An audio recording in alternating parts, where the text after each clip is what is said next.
We have someone who got 3 chunks of coal, and we're going to save that for the very end. And it's anyway. Our next one, candy for Bob Stefanowski. Jody. For putting himself out there. It is very difficult to run for elected office, so kudos to him for putting himself out. And let's do candy for Connecticut voters, because turnout was high. Kevin? And, well, this was a Tanya thing, actually. It's 65% in midterm, right? We had the highest number of registered voters in Connecticut history, 18 to 24-year-olds registered to vote and turned out in droves, and we still don't even have the final numbers with same-day voter registration, so good job to Connecticut voters. Coal for voters in the 36th district. Yes, Stamford, New Canaan, and Greenwich. For those who did not come out for Senator Scott France, he lost. That's a huge voice not in Hartford for that district. And the people that talked about him as running for governor, saying he was pretty powerful.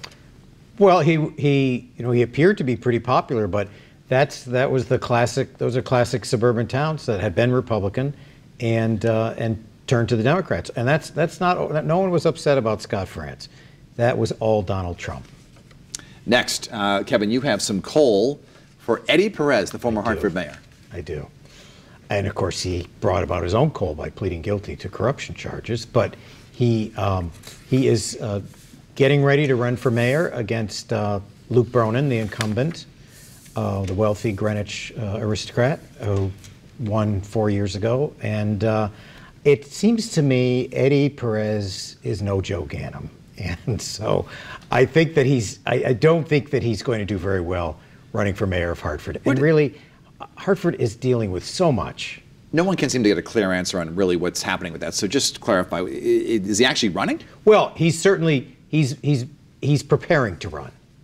Interesting. That ought to be a big story. And you also have some coal for William Tong. What's that about? I do have coal for William Tong, because William Tong, as chairman of the Judiciary Committee this year, co-chairman of the Judiciary Committee, made common cause with brutal anti-Semites in defeating Superior Court Judge Jane Emmons for another term on the Superior Court.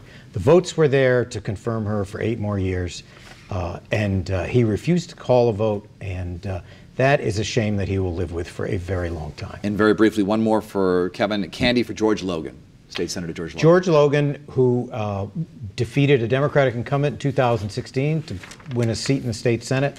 The Democrats threw everything they had at him in this race, and he eked out a victory. Not an easy thing to do as a Republican state senator in Connecticut this year, and I think he is a star in formation. That's what people are saying. All right, let's move on. Tanya and Jody, City of New Haven for those wet ballots. Oh, coal for wet ballots. Of course, yes. Of course. Paper ballots are a good thing. You've got a trail, you can recount, it protects the integrity of the system. Not having a way to deal with the fact that you're having sopping wet voters come in, right? We didn't have a problem with voter turnout because of the weather. We had a problem once they touched those ballots and then they jammed in those machines. Seems like we should be able to figure out how to handle that in 2018. We also have some coal for Ed Charamet.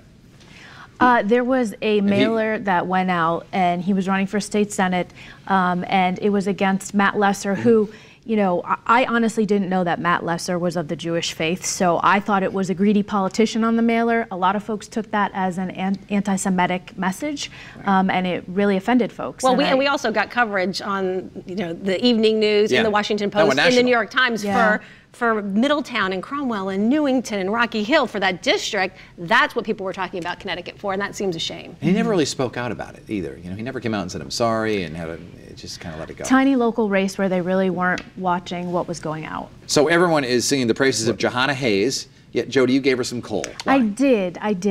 I think she is a wonderful candidate. She deserves to, make her mark in Washington, D.C., but you cannot run and tell people you're not going to put Nancy Pelosi in power and then vote for her. I think that's a very bad first step.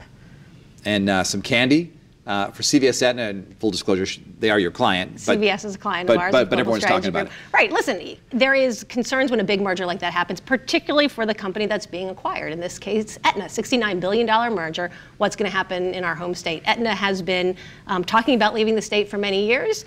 Merger with CVS. CVS makes a commitment to stay in Connecticut, to keep Aetna's headquarters here for at least the next 10 years. They're next door in Rhode Island. Seems to work. I say, candy canes all around to CVS. Kevin, was this a victory for Governor Malloy?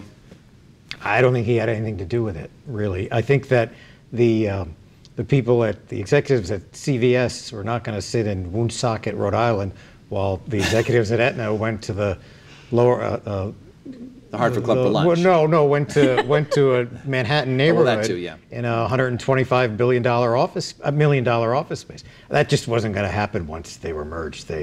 That would be incongruous to allow the company you've taken over to go live the glamorous life in Manhattan while you're in Rhode Island. There was some positive business news. Our next one, Stanley Works, also reinvesting in the state. Jody? And staying in Connecticut and keeping their headquarters in New Britain. And they started a downtown manufacturing incubator in Hartford. This is a really good move, and it shows their commitment to the state. Let's talk a little bit about MGM Springfield, because it was Tanya gave them, Yep, gave them some candy. Candy. They, despite all this opposition, they managed to open, and by all accounts, they're hurting Connecticut. Right, and and by the way, they're not.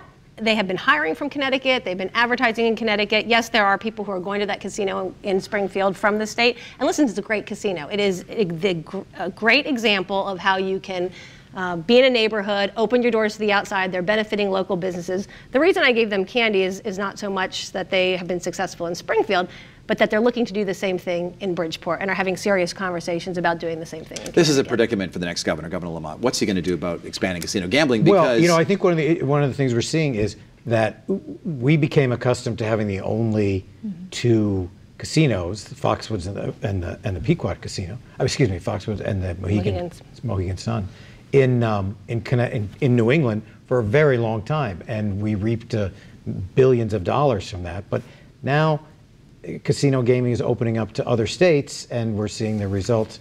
The MGM casino it's not the tower that they promised or that the people in the city were looking forward to. The revenues are not quite as robust. Some of this is, look, leisure tastes change, and so people may be getting in on casino gaming a little late. We are going to take a quick time out. We have our big triple lump of coal award coming up. We also welcome your comments on social media. You can find me on Instagram, Facebook, or Twitter right now. We'll be right back.